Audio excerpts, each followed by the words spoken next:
السلام علیکم۔ آپ سب کو میرے چینل اردو اسٹوری وز زنیرہ میں خوش آمدید۔ اگر آپ میرے چینل پر نیو ہیں تو اسٹوری وز زنیرہ کو سبسکرائب کر کے بیل نوٹیفیکیشن کو آن کر دیں تاکہ آپ کو ملتی رہے تمام ویڈیو اپڈیٹس۔ تو آئیے شروع کرتے ہیں۔ آج کی ویڈیو میں ایک خوبصورت لڑکی اور ایک جنات کی داستان، ایپیسوڈ نمبر 6۔ خواب میں کوئی مسلسل اس کی آنکھوں پر وہی پٹیاں لگا رہا تھا اور اس کی آنکھوں میں ٹھنڈک اتر رہی تھی۔ آنکھوں کو سکون مل رہا تھا، دل کر رہا تھا سکون بس اب تک عمر ملتا رہے۔ صبح وہ معمول کے مطابق جاگی اور واش روم میں دانت صاف کرتے ہوئے اس نے نارمل انداز میں شیشے میں اپنا منہ دیکھا اور یہ جھٹکا کھا گئی۔ حیرت سے بت بنے نہ جانے کتنی دیر تک آئینے میں دیکھتی چلی گئی۔ ابا جان! وہ واش روم سے ہی زور سے چلائی اور باہر کو دوڑ لگائی۔ ابا جان! نینا نے دوبارہ آواز دی۔ ابا جان تیزی سے اپنے روم سے نکلے۔ ابا جان مجھے دیکھیے، نینا نے ابا جان کو دیکھتے ہوئے کہا۔ ابا جان سمجھ نہ سکے اور پھر ابا جان سمجھ گئے۔ نینا کی آنکھیں آنسوؤں سے بھری ہوئی تھی۔ ابا جان دیکھ سکتی ہوں میں؟ نینا نے جیسے ایک بہت بڑی خوشخبری سنائی۔ ابا جان دنگ کھڑے رہ گئے ہیں۔ انہیں سمجھ نہیں آئی کہ اس کی خوشی کا اظہار کس طرح کریں۔ نینا دوڑتی ہوئی ابا جان کے گلے لگ گئی اور خوشی سے رو دی اور ابا کا بھی یہی حال تھا۔ مائی فاطمہ بھی نینا کی آواز سن کر آ گئی تھی اور دوپٹے سے اپنی بھیگی آنکھوں پوچھ رہی تھی۔ ابا جان! اس کی آواز کب کب آئی؟ میں اس دنیا کو دیکھ سکتی ہوں؟ آنسو اس کی آنکھوں سے رواں تھے۔ جی میرا بچہ، مجھے اللہ پر پورا بھروسہ تھا نا، ابا جان نے اسے پیار سے کہا۔ مجھے یقین نہیں آ رہا، میں اس ٹیبل کو دیکھ سکتی ہوں، وہ جیسے دیوانی سی ہوئی۔ میں روشنی کو دیکھ سکتی ہوں، میں بنا اسٹک کے چل سکتی ہوں۔ نینا نے خوشی کی انتہا نہیں تھی۔ یہی حالت اس کے ابا جان کی تھی۔ اولاد کی خوشی میں ماں باپ کے لیے اپنی خوشی ہوتی ہے، خوشی سے بڑھ کر ہوتی ہے۔ ماں باپ اپنا آپ اپنی اولاد میں دیکھتے ہیں۔ نینا فاطمہ مائی کے پاس گئی، انہیں گھما گھما کر۔ فاطمہ مائی بھی ہنس رہی تھی۔ نینا جلدی سے روم میں گئی اور زینب کو جگایا۔ دیکھو زینب، تمہاری آپی تمہیں دیکھ سکتی ہوں، تم کتنی خوبصورت ہو میری چندا۔ نینا نے آج پہلی بار نینا کو دیکھا تھا۔ نینا نے اسے گلے لگائے ہوئے کہا۔ زینب بھی حیرت اور خوشی کے ملے جلے تاثرات سے اسے دیکھ رہی تھی۔ گھر میں یکدم ہی عید کا سماں ہو گیا تھا۔ زندگی اچانک خوبصورت ہو گئی تھی۔ نینا آج سڑک پر موجود ہر چیز کو کسی اور ہی احساس میں گھیر کر دیکھ رہی تھی۔ 3 سال بعد یہ سب دیکھنا بہت انوکھا سا لگ رہا تھا۔ خوشی سے قدم رکھتی کہاں تھی اور پڑھتے کہاں تھے؟ پارک میں جا کر وہ جیسے بے چینی سے کاشان کا انتظار کر رہی تھی، مگر آج وہ کہیں نظر نہیں آ رہا تھا۔ وہ آنکھیں بند کیے ہوئے تھی، اچانک اسے حیران کر دینا چاہتی تھی۔ اسی رومال نے جادو کر دکھایا تھا۔ پھر نینا کو اس کی آواز سنائی دی۔ کیسی ہو؟ حشاش بشاش سی اس کی آواز سنائی دی۔ نینا کا دل کیا فوراً اسے دیکھے، مگر ضبط کیے بیٹھی رہی۔ میں ٹھیک ہوں، تم کیسے ہو؟ نینا نے لہجے کو نارمل رکھتے ہوئے کہا۔ میں بہت ہینڈسم ہوں، اس نے تعریف کے پل باندھے۔ کسی ہیرو سے کم نہیں۔ اس کی اس آواز پر، اس بات پر نینا نے یہ بے ساختہ اس کی جانب دیکھا اور حیرت سے دنگ رہ گئی۔ اس کی قدر مشابہت! وہ منہ پر ہاتھ رکھے حیرانگی سے اسے کاشان کو دیکھ رہی تھی۔ اس کا ارادہ اسے حیران کرنے کا تھا، مگر یہاں وہ خود حیرت میں تھی۔ اس کا چہرہ علی کی چہرہ لگ رہا تھا۔ وہ حیران تھی، بس علی کی آنکھیں چھوٹی تھیں، اس کی آنکھیں بڑی اور خوبصورت تھیں، بہت گہری آنکھیں جو اپنے اندر راز رکھتی تھیں۔ جھیل سے گہری آنکھیں ہیں، تم دیکھ سکتی ہو؟ کاشان دلچسپی سے اسے دیکھ رہا تھا۔ نینا جیسے ایک فسوس سے جاگی اور مسکرا دی۔ جی میں دیکھ سکتی ہوں، ایک ادا سے نینا نے کہا۔ کاشان بہت دلچسپ نگاہ سے اسے دیکھ رہا تھا۔ میں دیکھ سکتی ہوں، وہ اترائی۔ دیکھو، آج میرے پاس اسٹک بھی نہیں ہے، وہ کاشان کو چل کر دکھا رہی تھی۔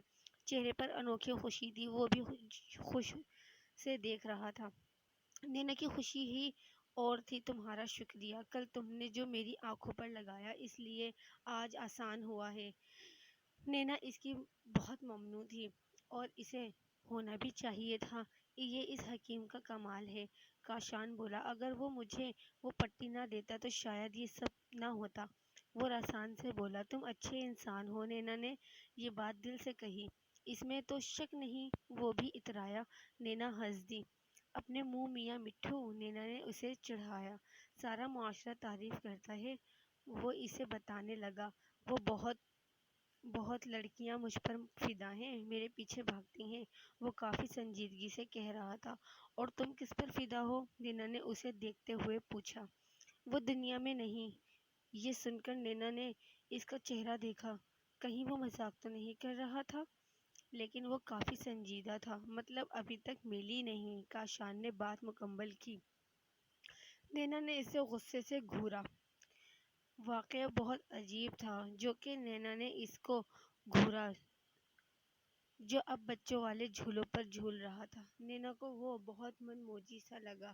علی کی شباہت لیے نینا اسے دیکھ رہی تھی جو بچوں کے ساتھ بچہ بنا ہوا تھا، مگر نینا کو لگا اس کی آنکھوں اداس ہیں۔ شاید یہ اس کا وہم تھا۔ گھر آ کر بھی نینا اسی کے بارے میں سوچتی رہی۔ اداس آنکھوں والا ہنس لڑکا۔ رات میں ابا جان کے کوئی دوست آ گئے۔ وہ کھانا کھا کر اپنے روم میں بیٹھی تھی۔ ابا جان نے اسے ڈرائنگ روم میں بلایا۔ نینا حیران ہوئی۔ ابا جان نے کبھی اس طرح ہرگز نہیں بلاتے تھے۔ نہ جانے آج کیا بات تھی۔ نینا اندر گئی تھی اور سلام کیا۔ ابا جان کی عمر کے ہی بزرگ بیٹھے ہوئے تھے، بس فرق یہ تھا کہ ان کے چہرے پر لمبی سجی داڑھی جو ان کی بزرگی میں مزید اضافہ کر رہی تھی۔ ابا جان نے نینا کو بیٹھنے کا اشارہ کیا۔ نینا خاموشی سے بیٹھ گئی۔ ابا جان کے دوست نے ایک گلاس میں دم کر کے نینا کو پانی پینے کو کہا۔ نینا نے وہ پانی پیا۔ پانی کا ذائقہ بہت بدمزے لگا۔ بیٹا پانی کا ذائقہ کیسا تھا؟ انکل نے نینا سے پوچھا۔ بہت بدمزے، کڑوا سا، نینا نے منہ بنا کر کہا۔ ابا جان کے دوست نے ہنکارا بھرا۔ کچھ دیر تک کچھ سوچتے رہے جیسے کوئی فیصلہ کر رہے ہوں۔ آپ پر اثرات ہیں، اس نے جیسے فائنل فیصلہ سنایا۔ ایک پل کے لیے ابا اور نینا ہکا بکا رہ گئے۔ اثرات؟ نینا نے حیرت سے کہا۔ کوئی پورا خاندان ہے جو پیچھے پڑ گیا ہے، اور وہ آپ کے ہی پیچھے ہیں، انہوں نے بتایا۔ ابا جان نے بھی پریشان ہو گئے تھے، کیونکہ پیچھے پڑ گئے ہیں، آخر میری بیٹی نے کیا کیا ہے؟ ابا جان بہت پریشان ہو چکے تھے۔ ابھی معلوم نہیں ہوا۔ انکل کے چہرے پر بھی پریشانی رقم تھی۔ لیکن خاندان بڑا ہے، پتہ چل رہا ہے دشمنی میں پیچھے پڑے ہیں۔ وہ انکل بھی سنجیدگی سے سوچ رہے تھے۔ نینا کے چہرے پر ہوائیاں اڑ رہی تھیں۔ اسے سمجھ نہیں آ رہی تھی کہ کون سی آفت اس کے پیچھے پڑ گئی تھی۔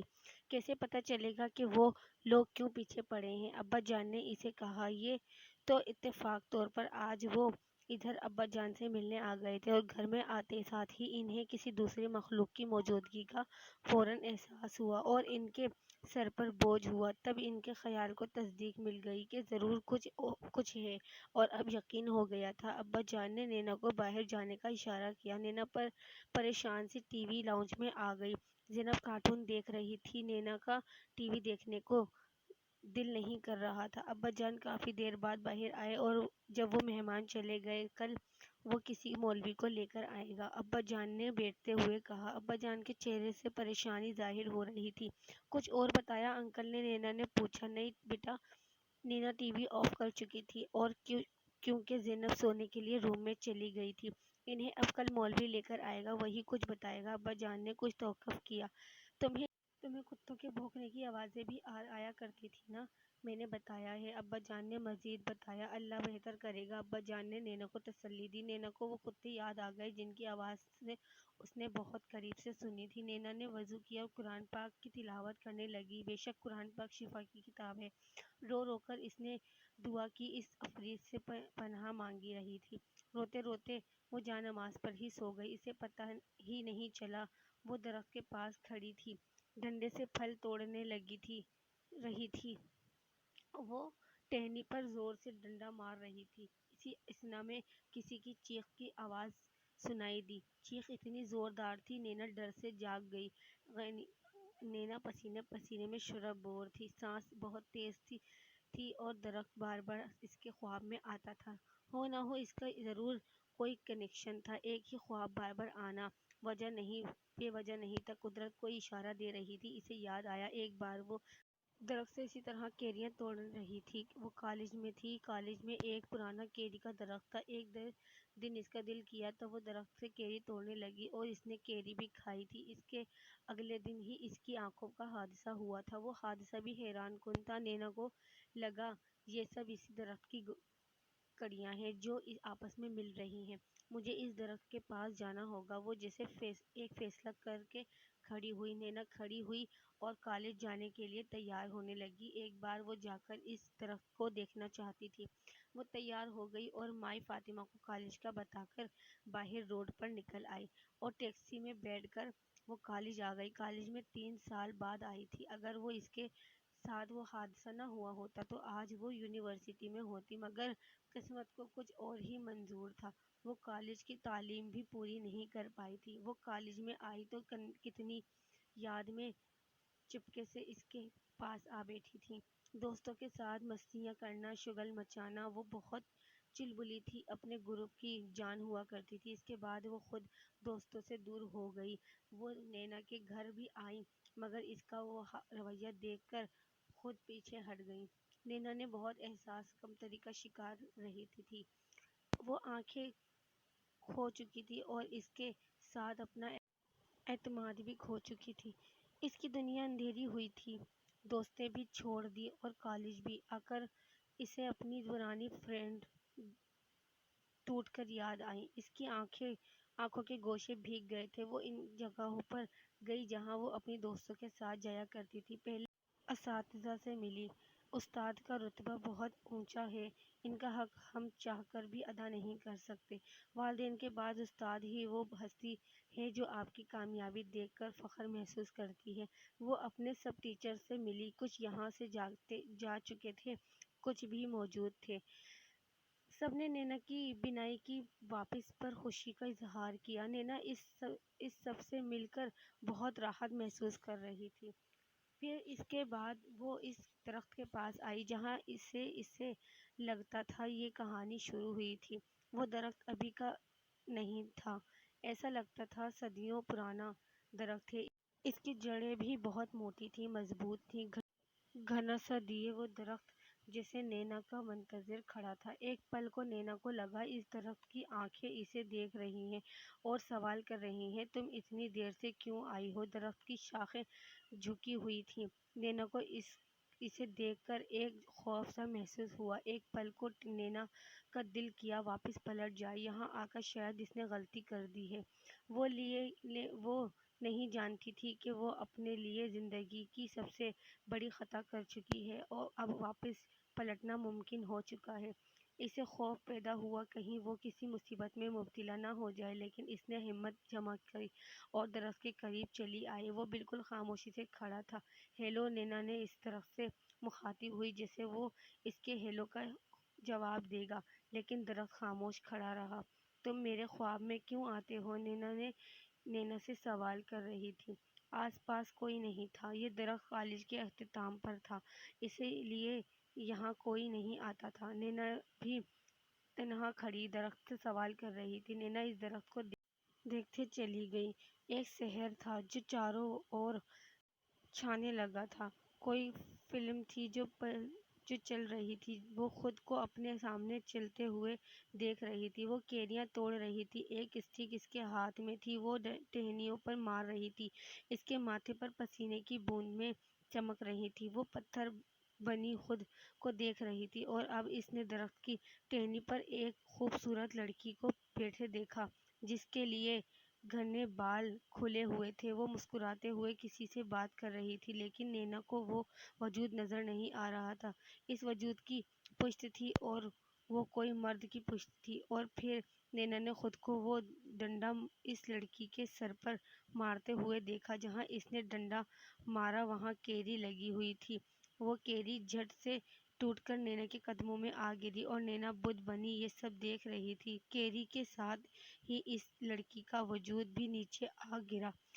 اس کا سر خون سے بھر چکا تھا۔ وہ لڑکی درد کی شدت سے کرراہ رہی تھی اس کے بعد وہ غائب ہو گئی۔ نینا کیری اٹھا کر وہیں کھڑی ہو کر کھانے لگی، اس بات سے بے خبر انجان میں وہ کیا قیامت کر گئی، اور پھر وہ کیری کھاتے ہوئے وہاں سے چلی گئی۔ اس اسٹوری کا بقیہ حصہ نیکسٹ پارٹ میں اپلوڈ کر دیا جائے گا۔ شکریہ۔